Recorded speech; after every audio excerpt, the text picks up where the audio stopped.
بأواج هاجرة تجراي نجمر نايلوم مدبنا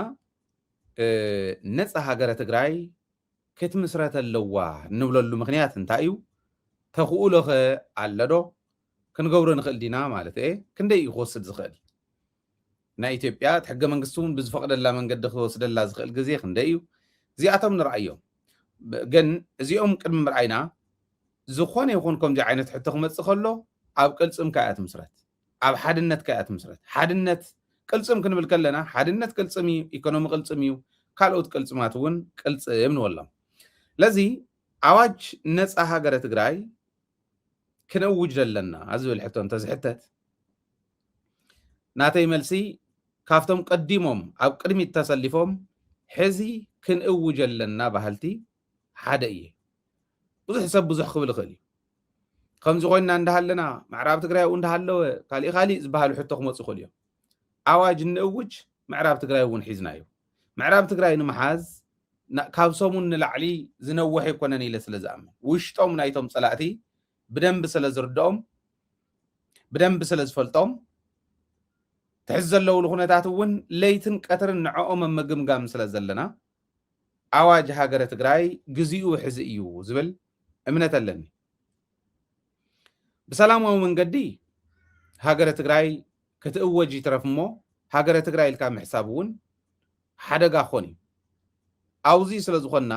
ወፃእ ስለ ዘለና እንተዘይኮይኑ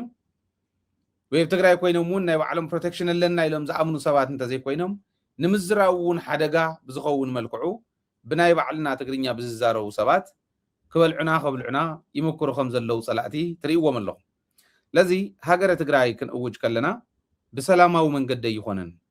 ብሰላማዊ መንገዲ ይኾነን ክብል ከለኹ ከዓ ብኩናት ክኸውን ማለት ኣይኮነን ቅልጽምና ተርኒዕና ጥራሕ ኢና ክንእውጆ ንኽእል ማለት እዩ ሃገረ ትግራይ ንእውጅ ሃገረ ትግራይ ክእወጅ ኣለዎ ንብል ካብ ጀኖሳይድ እውን ንምድሓን እዩ ኢትዮጵያ ትበሃል ዓዲ ትግራይ እንተዘይበሊዐ ትግራይ እንተዘይጥፍየ ፍጹም ክነብር ኣይክእልን ዝብል ኣተሓሳስባ ዝሓዘት ዓዲ ስለ ዝኾነት ካብ ግዜ ናብ ግዜ ብናይ መሪሕነት ለውጢ ዘይቕየር ናይ ኢትዮጵያ እምነት እንተሃለወ ኣብ ልዕሊ ትግራይ ዘለዋ ርድኢት ተጋሩ እንተዘይጠፊኦም ናይ ተጋሩ ሃፍቲ ናይ ተጋሩ ታሪክ ናይ ተጋሩ ቅርሲ ክንበልዕ ኣይንኽእልን ክንወንን ኣይንኽእልን ኢሎም ዝኣምኑ መራሕቲኦም ዝመፁ ታስዋይ ልዕሊ 8 ጀኖሳይድ በፂሕና ኣሎ ልዕሊ ዝብሎ ዘለኹ ኣነቶም ካልኦት ብዙሓት ሰባት ካብኡ ላዕሊ ገይሮም ስለ ዝቆፅርዎም እዩ ንኣብነት 8 ጀኖሳይድ በፂሖምና ኢለ ስለ ዝኣምን ኣነ እቶም 8 እውን ብደንብ እንዳቆፀርክዎም ስለ ዝነበርኩ ብዙሓት ሰባት ግን ደው ኢሎም በዓል ደጃት ብሩኸ በዓል እከሊተይከ ዘውፅሕዎ ከመይ ትገድፎ ይብሉ ስለ ዝኾኑ ሰብ ከከም ሚዛን ይምዘን ኣብቶም 8 ኣነ ዝቆፅሮም ግን ጀኖሳይድ ተፈፂሙ እዩ ኣብ ልዕሊ ህዝቢ ትግራይ ዴፊኒሽን ናይ ጀኖሳይድ የማልእ እዩ ዝብል እምነት ኣለኒ ንሕና ሃገረ ትግራይ ክትእወጅ ኣለዋ ክንእውጅ ኣለና ክንብል ከለና ብዙሓት ዕንቅፋታት ክህልው እዮም ዋላ ካብ ውሽጢ ፖለቲካዊ መስርሕና ፖለቲካዊ መራሕትና ሃገረ ትግራይ ክትምስረት ኣለዋ ኢሎም ይኣምኑ ዶ ዝብል ሓደ ዓብዪ ሕቶ ክኾን ይኽእል እዩ ትጭምጢ ንፍለጦ መጀመርያ ሓንቲ ሃገር ተባሂላ ክትቀውም እንተኮይና እንታይ እዩ ክተማልእ ፅበያ ዝብል ዓለም ለኻዊ ስታንዳርድ ኣሎ ኮር ዝኾኑ ሌጋል ሪኳይርመንትስ ዝብልዎም ሕጋዊ ሪኳይርመንትስ እዮም እዚኦም እንተዘይተማሊኦም ሃገር ክትኮነ ይትኽእልን ዝበሃሉ 4 እዮም ተሓንቲ ፐርማነንት ዝኾነ ፖፑሌሽን እዩ ነባራይ ይብዛሕ ይውሓድ ብዘየግድስ ነባራይ ዝኾነ ፐርማነንት ዝኾነ ፖፑሌሽን ክህልዋ ክኽእል ኣለዎ ህዝቢ ማለት እዩ ህዝቢ ትግራይ ጥንታዊ ካፍተን ዓበይቲ ኪንግደምስ ናይ ዓለም ዝበሃላ ሓደ ነይሩ ኣክሱማይት ኪንግደም በዓል ዋና ዝኾነ ናይ ስልጣነ ንኢትዮጵያ ላንድ ኦፍ ኦሪጂን ሰቢሎም ዘፀውዕዋ ኩሎም ወናኒኦም ህዝቢ ትግራይ ኩሎም ወናኒኦም ህዝቢ ትግራይ ፍልስፍናና ፊደልና ቁፅርና ካሊእና እዮም ዝብሉ ዓመተ ምህረት ናይ ባዕልና ዛዕሮ ከምስታት ይብሉ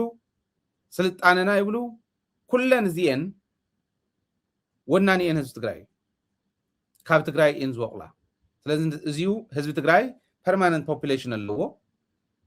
ብስሩ እውን ስልጡን ማሕበረሰብ ዝነበረሉ ምስ ዓለም ዝወዳደር ዝነበረ ማሕበረሰብ ዝነበረሉ ስለ ዝኾነ በዚ ደረጃ እዩ ክግምገም ዘለዎ ማለት እዩ ካብኡ ዲፋይን ዝኾነ ተሪቶሪ ክህልዋ ክእል ኣለዎ ፍሉጥ ሉዕላዊ ድንበር ወይ ቦርደር ሉዕላዊ ወሰን ክህልዋ ኣለዎ ማለት እዩ ሉዕላዊ ወሰንና ፍሉጥ እዩ ናይ ኢትዮጵያ ዋላቶም ሕገ መንግስቲ ዘጽንዑ ቶም ሎየርስ ባዕሎም ዘይዛረብዎ ነገር ሓደ ግዜ ብግሊ ክነውግዕ ከለና ዝዕልሉና እንታይ ኣሎ ላዕላውነት ክትብል ከላ ኢትዮጵያ ናይተን ፌደሬትድ ዝኾና ክልላት ላዕላውነት ማለታ እዩ ይብሉና ፌደሬትድ ናይ ዝኾና ክልላት ላዕላውነት ማለታ እንተኮይኑ ላዕላውነት ናይተን ክልላት እምበር ላዕላውነት ናይ ኢትዮጵያ ዝበሃል ኣይኮነን ማለት ፌደሬሽን እዩ ቃል ኪዳን እዩ ቃል ኪዳን ዝጣሓሰሉ ሕገ መንግስቲ ናይ ኢትዮጵያ እውን ዝብሎ ኣሎ ኣብዚኣ እውን ክንሪኣ ኢና ማለት እዩ ብሓፂሩ ዝተጻሓፈ ስለ ዝኾነ ለዚ ዲፋይን ዝኾነ ተሪቶሪ ኣለዋ እዩ ትግራይ ካልኣይ ክራይቴሪያ እውን ተማልእ እያ ማለት ሳልሳይ ፋንክሽኒንግ ጋቨርንመንት ይብል እሞ ብተግባር መንግስቲ ኮይኑ ክመርሕ ዝኽእል መንግስቲ ኣለና ዶ የብልናን ኢልና ክንሓተት ይገብረና ንሕና ከም ተጋሩ ኢትዮጵያ እውን ከም ሃገር ኢትዮጵያ ተባሂላ ክትድልድል ምስ ዓለም ክትፋለጥ መንግስቲ ኮይኑ ከባቢ እውን ዝመርሕ ንኢትዮጵያ ጥራሕ ኣይኮነን ነቲ ከባቢ እውን ዝመርሕ መሪሕነት ነይሩና ሕጂ እውን ንትግራይ ሃገር ገይሩ ክመርሕ ዝኽእል መንግስቲ ኣለና መንግስታዊ መዋቅር ማለት ቶም ግለሰባት ማለት ኣይኮነን ናብኣቶም ክንመፅእ ኢና ፀኒሕና እቲ መንግስታዊ መዋቅርና ግን መንግስታዊ ስርዓትና ግን ሃገር ክመርሕ ዝኽእል ስለ ዝኾነ ፋንክሽኒንግ ጋቨርንመንት እውን ስለ ዝኔዋ ሕገ መንግስትና እውን መንግስታት እዮም ኣብ ክልል መንግስቲ እዩ ኣብ ፌደራል እውን መንግስቲ እዩ ስለዚ ፋንክሽኒንግ ጋቨርንመንት ኣለና ሕዚ ኣብ ተግባር ዘሎ ኣብ ስራሕ ዘሎ ጋቨርንመንት ኣለና ፋንክሽን ዝገብር ጋቨርንመንት ኣለና ማለት እዩ ብሄራዊ ክልላዊ መንግስታት እዮም ቶም ናይ ክልል መንግስታት ስለዚ መንግስቲ ኣለና እዚ እውን ነማልእ ኣለና ሳልሳይ እውን ነማልእ ኣለና ማለት ትራብዓይ capacity for international relations እዩ ስለዚ ዓለም ለኻዊ ርክባት ንምግባር ዲፕሎማሲያዊ ረኽቢ ንምግባር ፋንክሽን ዝገብር ዘሎ ገቨርንመንትና ኢንተርናሽናል ሪሌሽንስ ክገብር ይኽእሉ ወይታ ክልል ሃገር ክትኮን እያ ንብላ ዘለና ኢንተርናሽናል ሪሌሽንስ ክትገብር ትኽእሉ ንባዕልና ጥራሕ እንተይኮነስ ቅድሚ 10 ዓመታት ቅድሚ 7-8 ዓመት ስራሕ ዝነበረ ዲፕሎማሲ ተጋሩ ዝመርሕዎ ዝነበሩ ከይዲ ንኢትዮጵያ ንባዕላስ ኣብ ምንታይ ደረጃ ከም ዘብፅሓ ንፈልጥ ኢና ስለዚ ዲፕሎማሲያዊ ረኽቢ ክገብሩ ዝኽእሉ ኢንተርናሽናል ሪሌሽንስ ክገብር ዝኽእል ዓቕሚ ኣለና እዩ ማለት ስለዚ እተን ኮር ዝበሃላ ኣርባዕቲአን ፐርማነንት ፖፑሌሽን ዲፋይን ተሪቶሪ functioning government capacity for international relations ዝብላ ኣርባዕቲአን እዚአን legal requirement እየን ይብለን legal requirement እየን እዚአን ተማልእያ ትግራይ እዚአን ተማልእያ ካልኦት እውን እንተተማልኦ ይሓይሽ የፋጥኖ ሃገርነታ ዝበሃል እውን political will ክህልዋ ክእል ኣለዎ political will ክህሉ ክእል ኣለዎ in both sides ንሱ ክንሪኦ ኢና ፀንሕ ኢልና እዚኣ ትፅናሓልና economic viability እውን ዓቕምና ናይ ኢኮኖሚ ዓቕምና ትግራይ ኣብ ኢትዮጵያ ካብ ዘለዋ ክልላት ትዝዓበየ ናብ ሃገር ኣታዊ ትገብር ክልል ትግራይ እያ ትግራይ 300 ቢልዮን ቅርሺ ኣብ 9 ወርሒ ካብ ወርቂ ጥራሕ ትእቱን ኢትዮጵያ እዚ ኢትዮጵያ ባዕላ ዘውፃቶ እዩ 300 ቢልዮን ጥራሕ ካብ ወርቂ ጥራሕ ማለት እዩ ካብ ወርቂ ጥራሕ 300 ቢልዮን ብ9 ወርሒ ዝእቱ ኣብ ዓመት 350 ዋላ ወሉ ወይ 300 ሲልና ንዓመት ንወሎሞ ናይ ትግራይ ዓመታዊ ባጀት 30 ገለን ነይሩ ለምዘን ዲክሌር ግበረ ይሰማዕሁዎ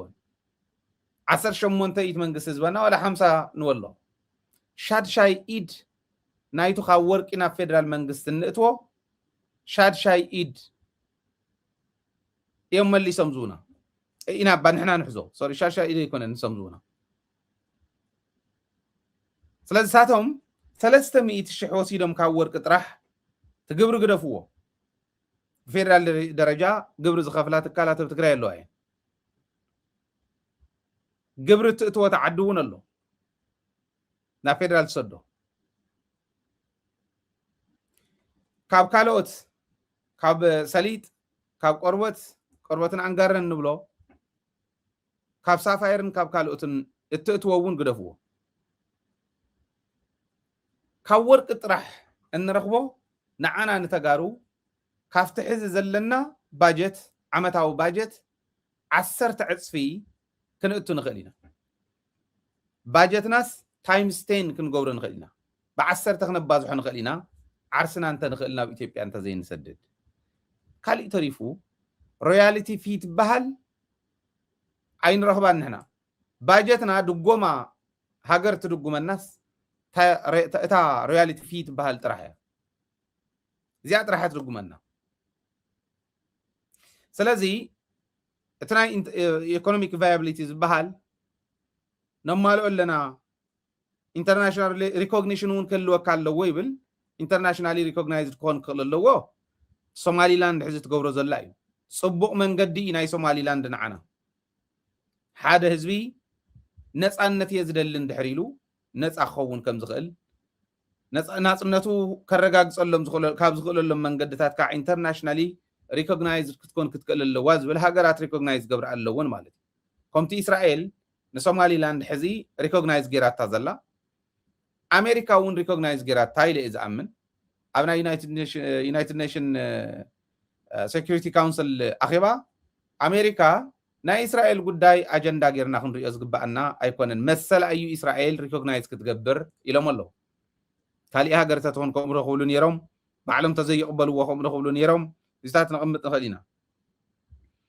ካልእ ሰልፍ ዲተርሚኔሽን እዩ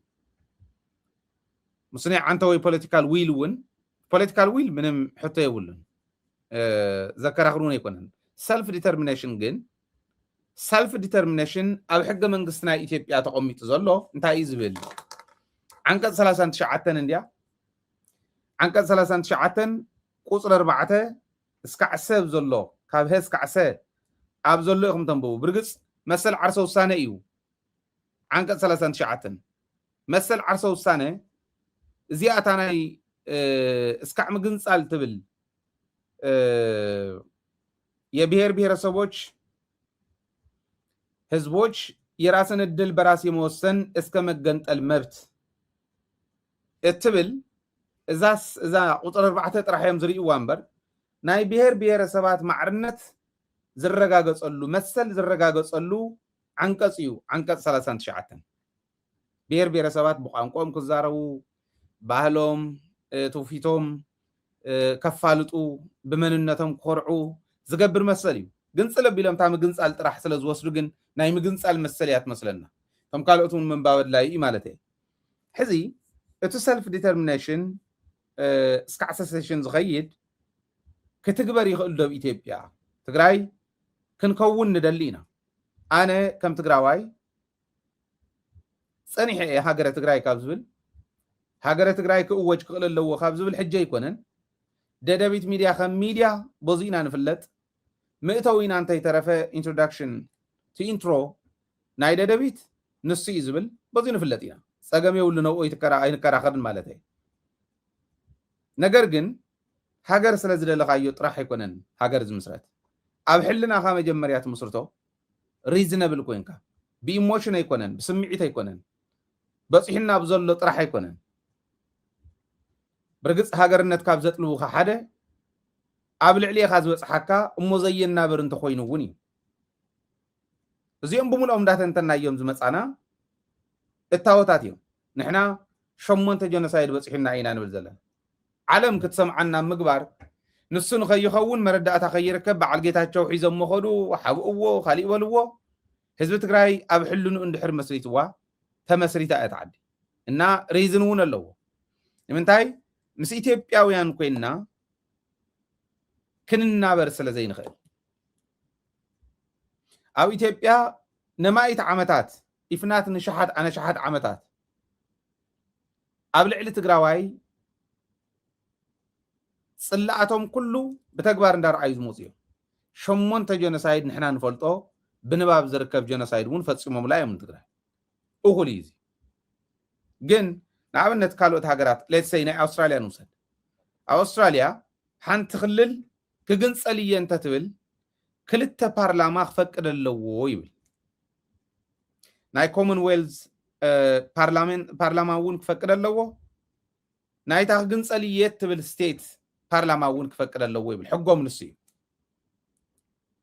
ስለዚ ከምቲ ኢትዮጵያውያን ዝብልዎ ኤርትራ ክትከድ ከላስ ናይ ኢትዮጵያ ፓርላማ ይተሓተተን ዝብልዎ ሓደ ፓርላማ ይነበረን ካልኣይ ድማ ፓርላማ ናይ ኢትዮጵያ ክፈቅድ ኣይኽእልን ፕሮሲጀር ሕገ መንግስቲ ናይ ኢትዮጵያ እንታይ ከም ዝብሎ ክንሪኦ ኢና ኣብዚ ዘሎ ዝርዝር ክንሪኦ ኢና ንርአዮ ማለት ንፍለጦ ኩልና ኢለ ሕዚ ናይ ኮመንዌልዝ ፓርላመንትን ናይታ ክግንፀል እየ ትብል ዘላ ክልል ፓርላመንትን ክልቲኦም ክፈቅዱ ኣለዎም ክብሉ ከለው ክልቲኦም ተዘይፈቂዶም ክትግንፀለ ይትኽእልን ማለት እዩ እዚ ተኣሰረ እዩ ስለዚ ግንፀል እየ ክትብል ትኽእል እያ ትድልየት ምንፅብራቅ ይከኣል እዩ ሕገ መንግስቲ እስካዕ ዘይተቀየረ ግን ኣይከኣልን ኮመንዌልዝ ክፈቅደልካ ክእል ኣለዎ እዩ ስለዚ እዚ ከምዚ ገይሮም ዝኣሰርዎ እንተኾነ ዋላ ንሃና ግን እንታይ ይብል ቁፅሪ 4 ከንብበልኩም እየ ኩላ ከንብባ እንዳረኣናያ እውን ንኺደም መንጎ የብሔር ብሔረሰቦች ህዝቦች የራስን እድል በራስ የመወሰን እስከ መገንጠል መብት ከስራ ላይ የሚውለው ይብል እሞ ኣብ ስራሕ ዝውዕለሉ የመገንጠል ጥያቄ በብሔር ብሔረሰቡ ወይም በህዝቡ የህግ አውጪ ምክር ቤት በ2/3 የድምፅ ድጋፍ ተቀባይነት ማግኘቱ ሲረጋገጥ እቲ ሕቶ ብናይ ትግራይ ፓርላማ ክልተ ብልዕሊ 3 ክልተ ኢድ ናይቲ ፓርላማ ድጋፍ እንተረኺቡ ሓደ ናይ ምግንፃል ሕቶ ክረጋገፀሉ ካብ ዝኽእለሎም ሓደ እዚ እዩ ማለት እዩ ስለዚ እንታይ ገይሮም ፀላእቲ ፓርላማ ንክፈርስ ገይሮሞ ብናይ ባዕልና ሰባት በዓል ጻድቃን ዓብይ ሮል ተፃዊቶም እዮም ፓርላማ ትግራይ ትፈርስ ነገር ግን ፓርላማ ከመሊስካ ፓርላማና ክልተ ብልዕሊ 3 ሃገር ኢና ንኾን እንተይሉ ሓደ ክራይቴሪያ ማሊእና ኣለና ማለት የፌደራል መንግስት የብሔር የብሔረሰቡ ወይም የህዝቡ ምክር ቤት ውሳኔ በደረሰው ውሳኔ ተወሲኑ ካብ ዝወጽሐሉ በ3 ዓመት ጊዜ ውስጥ ለጠያቂው ብሔር ብሔረሰብ ወይም ህዝበ ውሳኔ ሲያደራጅ ባዕለ ይኮነን ዝውስን ዘሎ ህዝቡ ውሳኔ ሪፈረንደም የደራጁ ማለት ኦኬ ሓቲትኩም ዶ እወ ሌትስ ጎ ቱ ሪፈረንደም ተባሂሉ ሪፈረንደም ተገይሩ ሪፈረንደም የዳሉ ኣብ 3 ዓመት ውሽጢ ሪፈረንደም የዳሉ ይብል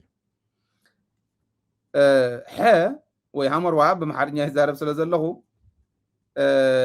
የመገንጠሉ ጥያቄ በህዝበ ውሳኔ በአብላጫ ድምፅ ሲደገፍ ናብ ሪፈረንደም ንኺድ እንተተባሂሉ ሪፈረንደም ክግበር ከሎ በብዝሓ ድምፂ እንተ ተተግቢሩ ወይ ማለት እዩ በብዝሓ ድምፂ እንተ ተደጊፉ እዚ ምንም ሕቶ የብሉን እስካዕ ዘለኽዎ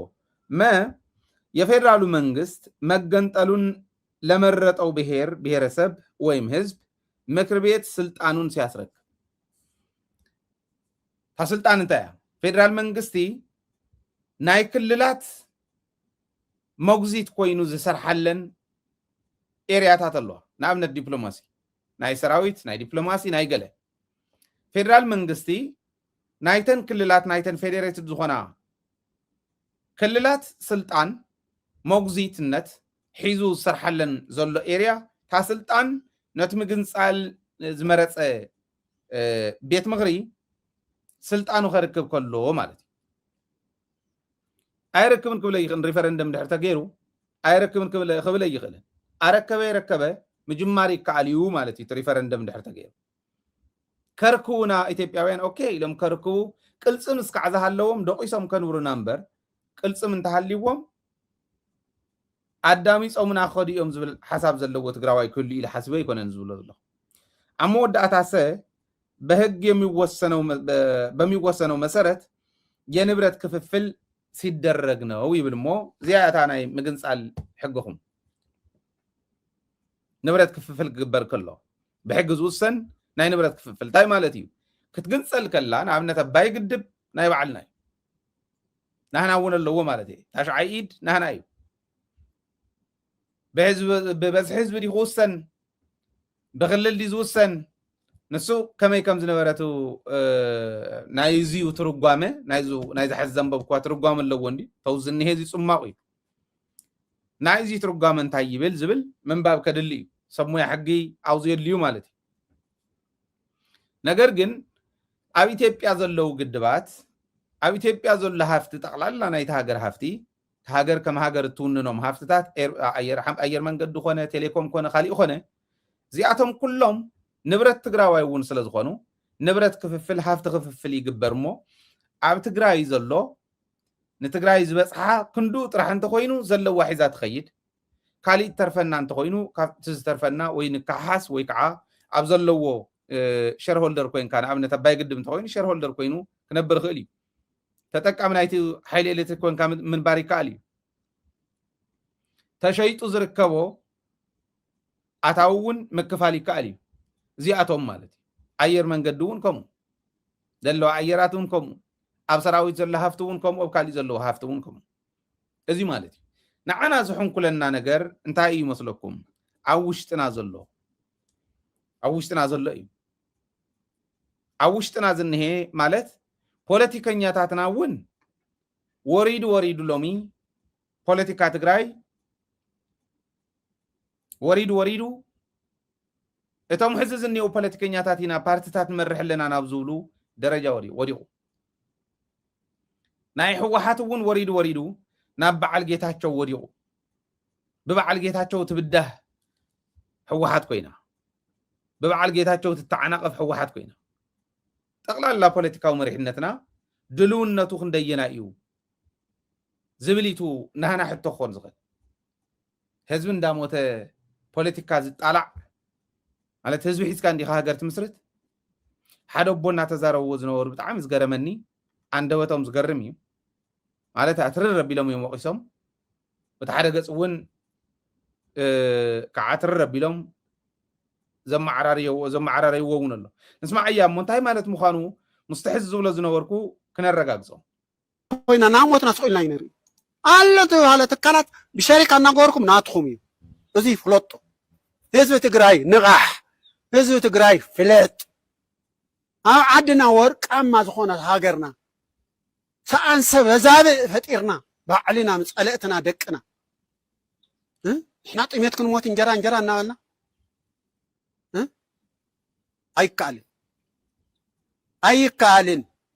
ኣይከኣልን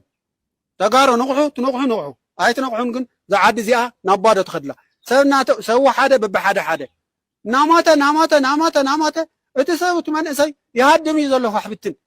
መፈጠር ፀልይዎ እዚ ከምዚ ንወዲ ከምዚ እናረአየ እቲ ስራሕትታት እናረአየ ኣብቲ ሕጊ እናኸደ እናረአዮ ኣብቲ ሓደ ነገር እናኸደ ኣብቲ ሓደ ነገር ኸደ ኩሉ ሕማቕ ኩሉ ረሳሕ ኩሉ ጨምላቕ ሕጊ የለ ከይድኻ ሃባ ከምዚ ዝብል እምበር ንቆሎ ርርር ስለዚ የለ ንሕና ተዓዲ ፀይእና ላበአና ንኸደ እንድዕ ጠፊእና ኣሎ ኣፅሊእና እዩ ትግራይ ንምፍጣርና ፅላኢ ካካይ ሓርቂ ብመን ብሓለፍቲ ተመርሕቲ ዓድዳእታ ገይራ ቅድስቲ ሃገር እኮ እያ ተመሬት እኮ ተቀደሰት ሃገር እያ ዝተባረኸት ሃገር እኮ እያ ማንም ከም ትግራይ እኮ የለን ተባረኸት ዝተቀደሰት ዓዲ ቅዱሳን ዓዲ ሊቃውንቲ እኮ እያ ግን እንታይ ከም ዘሎ ስልጣን ሕዝቢ ሰበለ ላብ ስርቂ ላብ ምምንጫት ይጅምር ክንዲ ዘለምዕ ምንጨት ሕመምቲ እያ ሰራሕተኛ ይኮነላ ካብ ቀደም ጥንቲ እኮ እዩ እዚ ነገር ሕዚ እውን ኣይኮነ ሕዚ ንኣሜሪካ ለጎይቶ ዘይኮይኑስ ኣብ ዓደ የልሚዕ ህዝበይ ክጠቅም እየ ዝብል የለይ تماهيرو تجري يلي تماهيركم أولى على دم عاوزين هزنا كنت أكمينا تيركم من قد مرقص خلي مرقص نتا تولدكم الله فلتاتنان وقتنان نهزنا خنا كنو أين يلخو تقوروا ما نتال ترقص الله خانس خندي درع خندي شجر زينا وراكم سرعي تقبروا لكم زينا وراكم سياسي آيات بهاد فلتاتو لمن تايلين وسط كارك تديري له أو تايت فلتاتو خيلا كيف تزين قورلو ودها قرندي فلتاتو يا بركت بهزوي تكن لعادي ما عبل كيف تندحر كنا عصي تندحر كنا مهر دما هو كت مكر يدلي قاسيلو قتاي نورلو يزولوا زل عد سلازلو ملوق يلي خي تجبر انت زم حدرا تعدي محاشي حزي possibility نغيركم الله نحنا تعدل لنا هاجر كنكون نخل له كله تطاطحي بحفتنا بتن كما خنمال ان زغبانا كلن كنمال نخلينا قلصم انت حالينا طرحينا خاب ኢትዮጵያ ግን ክንጸል نخل ካብ ኢትዮጵያ ክንገላገል نخل قلصم انت حالينا طرحي قلصم ካንዳ ሰበረ ዝሐድር መሪሕነት انت حاليو ከም ዘም ወላድ ዝወልዎ ግን ጋድ እዩ ሕዚ ተحمامنا بزي آية النهاية تاقوداي تحمامنا بزي آية النهاية زخونه يقول إذا ميديا زيو عبي ميديا أيو ملا حزب تግራይ ዝሰምዖ ميديا أيو أنا عاوز ميديا زي زمت مردأت أقول أنت زحلفو نيره بيني قصيلو أنت زي حلف كندي ما تقلاقلكو نيره يመስلكو عاوزين تزاربو كل سبكم متصخلص نتانا يوعلو ناي سلطان منقدو ከተመቻችወሉ ጥራሕ ሓሲቡ ዝመጽእ ሰብ ክትረኽቡ ከለኹም እንታይ ምብልኩ ኣብዚ ሓግዘና ከምዚ ኣግበር ካብ መወዳእቱ እንተሪኢኹሞ ታጎሉ ስልጣን እያ ታወንበሪ ዝሪያ ዘሎ ናብዛ ዞም ወላድ ዝበልዋ ተሕምምቲ ደሓን ዝኾነ ሰብ እከለ እዩ ተባሂሉ ከም ተጋሩ ተስማዕሚዕናሉ ተጋሩ ኩልና ተስማዕሚዕናሉ ክንእትዎ ንኽእል ሰብ መን እዩ ከሳግረና ዝኽእል ዘይስስዕ ስስዕ እንተሃልይዎውን ጥዕና ህዝቡ ሃፍቲ ህዝቡ ሰላም ህዝቡ ጥራሕ ክርኢ ዝስስዕ ኣበይና ንረኽቦ ሰብ እዚ ታ መፍትሒት እዚኣ እያ ደሓን ዝኾነ ሰብ ነቲ ዓዲ ክመርሕ ዝኽእል ኣነ ባይዘ ወይ ሓደ ግዜ ካብቲ ናይ ፓርላሜንታሪ ሲስተም ናይ ፕሬዚደንሻል ሲስተም እንተዝቕየር ይሓይሽ ባህል እየ ፕሬዚደንሻል እንተኮይኑ ሃይለ ገብረ ማርያም ወልደ ማርያም ደሓን ኣሎ ዝበሃል ተኣኪቡ ክወዳደር ይኽእል እዩ ህዝቢ ትግራይ ሪኡ ወዳዲሩ ክመርፆ ይኽእል እዩ ክንወዳደር ንኽእል ኢና ኩልና ዓቕሚ እንተሃልይዎ ሃይለ እውን ይወዳደር ዓቕሚ እንተሃልይዎ ተኻሊኡ እውን ይወዳደር ተወዳዲሩ ትግራይ ከሳግር ዝኽእል ፖሊስን ስትራቴጂን ሒዙ እንተመፅዩ ትግራይ ይመርሕ ፕሬዚደንሻል እንተየዋፀ ይተርፍን ባህል እያ ናብ ትግራይ ሕዚ ከምዚ ክብል ከለኹ نهاي لون كي يأتوا فرحوا أنت خوينهم رأخمو بريزيدنشال يونيتاري بالسلسلة أبي أحمد بريزيدنشال كقي رئيس الزبالة نساي زارب اللي رخيو مو خوليا شادي قلنا كويني خيت زاربونا حدا زي أفلو قام زبلك عينة ودكت ينزل لنا ننقرو أنا كنت أكل سقعت زل النسب سلا زي كونكو نسع خوينا زق على السب سلا زخونكو ساعات عيلنا مسخهم ما قوتي كيف تيز ميديا زي أو زخون يكون ميديا خيرون بعقمي ديفند غير خمس سب سلو زخون كوس اجميل وانا صقمنا ግን ፖለቲካው መሪሕነት ምዃኑ ንረዳ ሕዚ እከለ ስለዘይ የለ ይኮነ ካብ ቀደም ጀሚርኩም ራእዩ ብዝኾነ ይኹን ምክንያት መለስ ወፂው ነታው ድቢ መርሓ ነይሩ ናይ መለስ መሪሕነት ግን ትግራይ ይኮነ ነይሩ ኣብ አዲስ አበባ ስለዝነበረ ኢትዮጵያ ይቀይሩ of course ትግራይ እውን የተቀየረት ነው ይብል ግን ታጸገምና ንሳ كمي جرنا عينات أنا يملس أنت أنا أسان الساخد دقم تخلو كومز جور سبات كن مرت نخلو نقمت كنمس نخلو زبل كلنا نحسول أين عباد قد يقولكم ووردناكو بوليتيكا ناس نبع الجيتاتشو كوديا وريد ناس ترمز حيزهم قجع نبلو كمرحو نابزو مكور سبات كوردنا تنعسى بوليس انتايو استراتيجي انتايو زبل أمبيو زفل زرداء كتصحف زغل كتنتن زغل سب كما يقرنا نسل حزم ولادي كم زي لهم العلم أنا دسيلني ملعلهم نودق لنا بمرحتي إلهم حقهم يوم تقرأي ورق رقيسو زتأم حزب زلوا ما يرقيسو زتأم حزب زلوا خمتو أبونا بسو أو نسلام أزولو أبلع لما يكوينو ما يزتأم أبلع له ورق خوينو زتأمي أبلع له ورق خوينو أبلع له ورق ندانا برز سدد حزب زلوا تاريخاوي تعدي لهم حقهم يوم أنا ونكم يزعمن تم ولادونكم يوم يلهم نايزهم ولاد ملأ اختبكس بأقواب وسيدنا كي نسر حلو هاي مالت مخانة ترجمنا حزبنا أردينا حدنا ناستمنا بدن بنزين فتحيهم بعد تغكل يوم كي نبل نتحزول وأوه ندورتين كويم زول زلو بس هلا على دورتين مخنيات نديم كم خوينهم نود ورده كويم زول زلو بود ورده مخنيات يوم كم خوينهم يولو من تم هادي ممزخ خدو تمزخ حدو نمنتاي انتلكمهم اي تفناقل تقيم اللسو حوحت عنقص سلازلا رايوهم سوشيال ميديا بمراحه مغنيات زي انا عدنا خين من استخخن بللنا يقول له زم ولادي يقول اي ولنكم اي ولن بايزوين كلنا اللي تنزبها تقراواي يوم صريفهم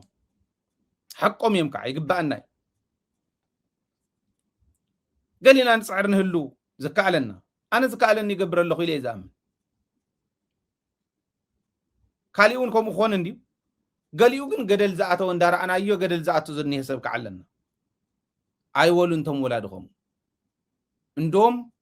حوحات انت زي آتيا ويانا انت زي آتيا أي كيدن لحتى يصيهم لحزيله رايوه تيجورو ميصرفهم نيره ويانا تزي خيدا خازي أي خديان أزخما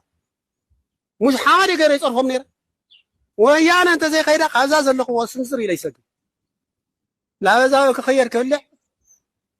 ويانا صط ابو اليصري اي اي يقولوا مدري ليبا رارايه زي ولو ريسانا تدوريو كاين قبر زغورنا طميني انا زارهم زلخو امبر ويانا زي ولانا اغصا يا خدي وندا تخنكرك ويانا تزي سغيرا بتحقت ولا زلنا ويانا تزي تغبيرو لخدي انا خدي ناي خالي انا خدي تنزري لي خدي نميناو يما قال يبل سلام على عامله يبل يحشني غصون كيريو يزو تግራይ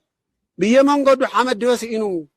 سبيت سباي افتي اوي بغنزو كا بنورتنا ورقنا تاي دغديفو منايو مناو كبلس ابي احمد ما يلح ابي احمد لا امانن ما يلحقون الحد زمان اذا شجرن صقامن ازي امصي وزلو ابي احمد لجباري وقع لجباري زرف لا ابي احمد لا امانه صحنو قول وعلو يقنطب بقى ابي احمد ما يحقين قسم توزو خوينا انا ما ابي احمد يكون ابي احمد وانا صلا اي بقى ناويانا تصرفهم ناته ايو ناتهم اي اندباري بيرفكت ابي احمد جين تزرخو وسي انتايمو زي ليرخو سقيل خاصك تتحسق انتاي وغاندو ابي احمد ننزو تግራይና ካፈልስ ሱን መሰረትና ከነጥፍ በጅግንነትና ንወጽ بيدقنا نعالم نمبر عالم بمولى زرياتنا كتشفنا خلا بيجي جغانو كو يوم تخوينكم جغانو كو يوم حد وغن تصرف خيمكو جغانو كو يوم وا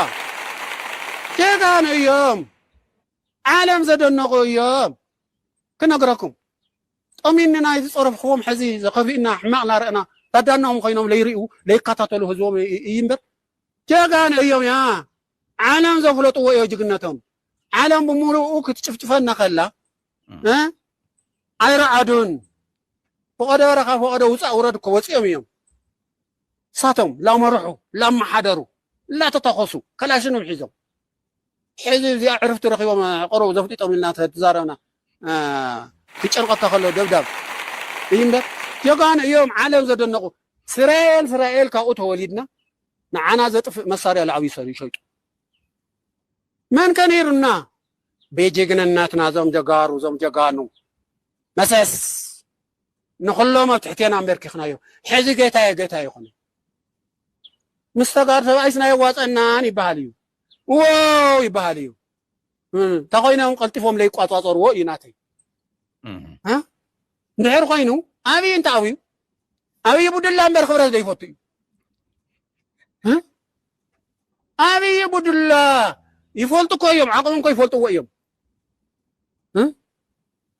عقلهم كوي يفولتو ويوم انا ون عقلهم خنزلو هاي خنز قوروا معراس حانت ثلاث معات يتصنح زي تصنح فلت بوتين هنزي غيرو تيت كحله بوللهم كان زي اللي فلت من داي قتلنا له صب انت ميت من قتلنا له صب ها لمن نخنبل زاوي داتا يزرخوا لني زاوي يزرخوا يبلي ودي وغني هزبي او غزو تقتلوا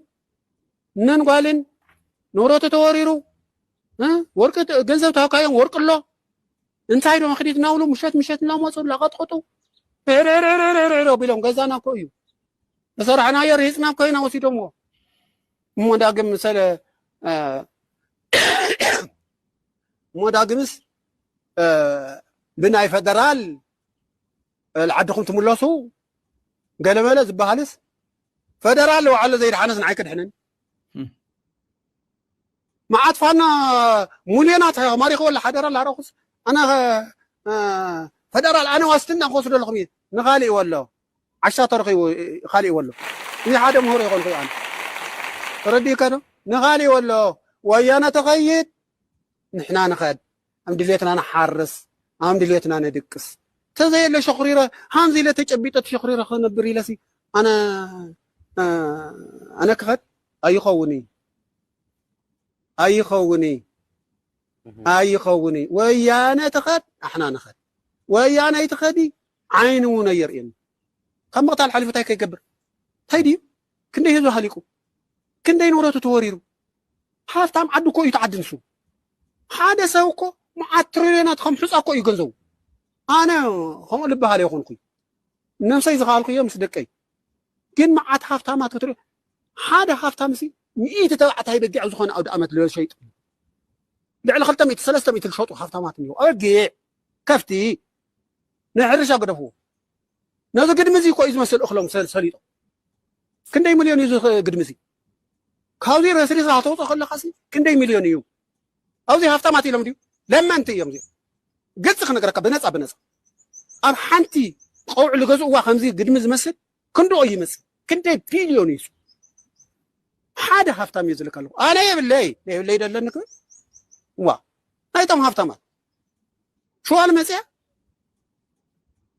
المزيع أنت شو كنت المزيع تمسد أنت شو المزيع تمسد 5 دقيقة يصنحيتهم قاري قلمان حيزهم مصنعاتهم تخالي تشكي الماكينة زغير تشكي يزوسد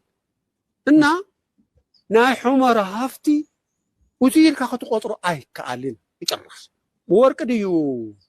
بإنسسا ديو بإخلي كله زدل خي نجر ديو تدلي خاطوط ديو تدلي خاسليت سمسم ديو زيو زيا يخلك كازخ كم زيزول ولد ديوم زلونا ريقهم عنتوي بدم بغيرهم نقيفهم بقاهم مخنيات شركة ندا غوركم يلوم ابشر كامبانيتات ندعتهم يقوم تولعون كلن تونن نسخم يخم كمزي اغيركم نحنا ندات امنا ورق رقيتنا نتاملنا مرح تسينا عينا يلوم بدم بغيرهم نقيفهم ነገር ግን ተሐቅቕ ዓዩ ኸድዋን በትሓንቲ ተነቐፊታ እውን ትኽክል እያ ተዓቕሙ እውን ኣብዛ ሕዚ እዋን ካብ ሕወሓት ወፃኢ ካሊእ መማረፂ የብሉን ህዝቢ ሕወሓት ጠንኪራ ክትወፀልና ነፈዙ ፀግዕ ሓዝ ክበሃል ልክዕ ዖምቲ ናይ ቀደም ትብሎ ዝነበረት ዝከኣለ ይጉየ ዘይከኣለ ይሳለ ዝተሸኽለ ይተኣለ ዝበሃል ዝነበረ ዘዝተሸኸለ እንዳኣለና خاليون كسالة زغلون دا تسالة بقنع من قدي اتخوي زغل جن داوي إنا خنساجر نخل نابزي أنا الساجرين أنا نزلا نهزنا حتى ونسي تهاجر النتزول كوز مس بتحزز ولا زلخو من قد انت خدنا ترى كم زي زبالة هزبي حسكا كم زبل حزب حيز كاري يركم كم زبل حزب حيزا مدكام حوحات إنا خنقف زلنا كنقف راح يكونن دقاف انترليون كندقف زلنا واتم سبزي إني يقوم قدفو تا بروغرام كن كل جزي خمزريكم بطعمي ተወዳዳሪ ዘይብላ እስካዕ ሕዚ ፕሮግራም ተሃልያ ኣብ ትግራይ ንሳ እስካዕ ሕዚ ዘምፃትና ካልኦቶም ኣይረኣናዮምን ገለገሊውን ኮፒ ፔስት እዩ ካብቲ ሓደ ናብቲ ሓደ ዳርጋ ሓደ ኢምሳይ ዘለውን ስለ ዝኾነ ናይ ገሊኦም ናይ መብዛሕትኦም ብጀካተን ሕዚ ኣብ ቀረባ ተመስረታ ተናይ ቅድሚ ሕዚ ኣለኒ ኢቱ ፕሮግራሞም እዚ እዩ ተተመክሮ እውን ኣሎ ብተግባር ገሊፆሞ ግን ይተኣለ ዝበልዎ اتحمق نايتم حلفتم تغكلي وا كسرق وعيلكم مصيوم سخا سرقت انت زي تصاريو كويزل لياو انت زي حزنا حق انت زي خبيرنا يبل حق بالعليو تكبر كم زلوا اندا فلت ابنت حدا شوشاي مرسا زبال راعي ليموزي قنا مرحتنا ناطمنا اندهلنا سريقهم بليعمنا زبل احرتسب استابليشد كوين مالت لزانا يمصراي دستኛ ሳይኖርም ኩሉ ወረዳ ኩሉ አመራርሓ ናይ ሲቪል አመራርሓ እንዲያምን ነቲ ወረዳ ነቲ ካድረ ንምውቃዕ ተሓሲቡ ዝብል ብዘይኮነ መንገድውን ኢንተርፕሬት ተገይሩ ነይሩ ማለት እዩ ኣነ ትግዚያው ምምሕዳር ይኹን ዋላ ጌታቸው ዝገበርዎ መፍትሕ ሽዑ ከም ዋሮም ትኽክል እዩ ከም ህዝቢ ከም ትግራይ ሌባ ተባሂለሎ ከም ፓርቲ ሲስተሚክ ብዝኾነ መንገዲ ሰሪቅኩም ተባሂሉ ከም መንግስቱን መሓውር ሌባ ተባሂሉ ታዲያ ይግበር ረድኤት ይኽልክለኩም ዘለና በዚኣ ሌባው ስለ ዝኾንኩም ዝብል ኣብ ማሕበረሰብ ዓለም ተኣውጁ ህዝቢ ትግራይ ድማ እንደገና ብኸውርታ ተሓይዝን ይሄ ሲስተማቲክ ዝኾነ ናይ ፓርትን ናይ መንግስትን መሓውር ናብ ስርቂ ኣይኣተወን ናብ ሓደጋ እዩ ዝእተው ዘሎ ምፍራሕ እኒሄ ምውቃዕ እኒሄ ዘሆል ትግራይ እስር ቤት እኒሄ ሰብ እናተቐጥቀጠ ቅርሸምፂ ይበሃል ኣሎ ኮንትሮባንድ ብስፍሓት እኒሄ ተመልከቱ ዘረባ እንትኽእሉ ጉድ እዮም ገሊኦም ዝወዲ እዚስ ሽሻይ መረሳ እንዲ ዝበሃል ናይ ምብራቃዊ ዞባ ኣመሓዳር ዝነበረ ናይ ምብራቃዊ ዞባ ኣመሓዳር ኮይኑ ዝፀንሐ እዩ ተገምጊሙ መንእሰይ ትግራይ ብደንጎላ እንታይ ተረፈ ክገጥም ከሎስ ካብ ጥይት ኮሚሽን ዘተርፍ ዝነበረ ኮሚሽን ዝበልዕ ጥይት ግዛእ ተባሂሉ ተመዲቡ ስለ ዝነበረ ጥይት ኣምፅእ ተባሂሉ ተመዲቡ ስለ ዝነበረ ኮሚሽን ዝበልዕ ካብ ጥይት ከላሽን ዝሸይጥ ከላሽን ይሸይጥ ጥይት ይሸይጥ ሴሜንት ይሸይጥ ጨው ይሸይጥ ዝነበረ ሰብ እዩ መንእሰይ ይኳሻሕ ንሱ ይገብር ነይሩ ሰኢለ ይኮን እንዛረቦ ዘሎ መጽናዕቲ ይገበር ምርመራ ይገበር ተባሂሉ ካብ ሰራዊት ትግራይ ካብ ግዝያዊ ምሕዳርን ካብ ህወሓትን ተውፃጽኦም ተኣመንቲ ተዋሃሉ ንዕጻሪ ተዋሂሎም ሰለስተ ኮሚቴ ተመዲቦም ካፍቶም ሰለስተ ኮሚቴ ዘጻረይዎም ሽሻይ መረሳ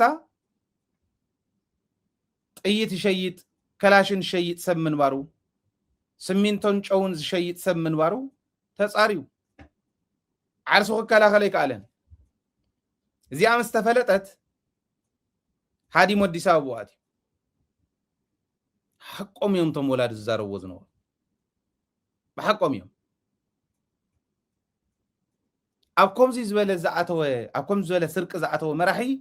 ኣመሓድራ ኢልካዮ ምብራቃዊ ዞባ መዲቦሞ ምብራቃዊ ዞባ ከመይ ዝበለ ግዕዝና ከተኣታቱ መኽኣለ ከተኣታቱ ይኽእል ትብልዎ ሌባ ብትሕቲኡ ልያዊ እዩ ዝገብር ማኖ እዩ ዘንከኦም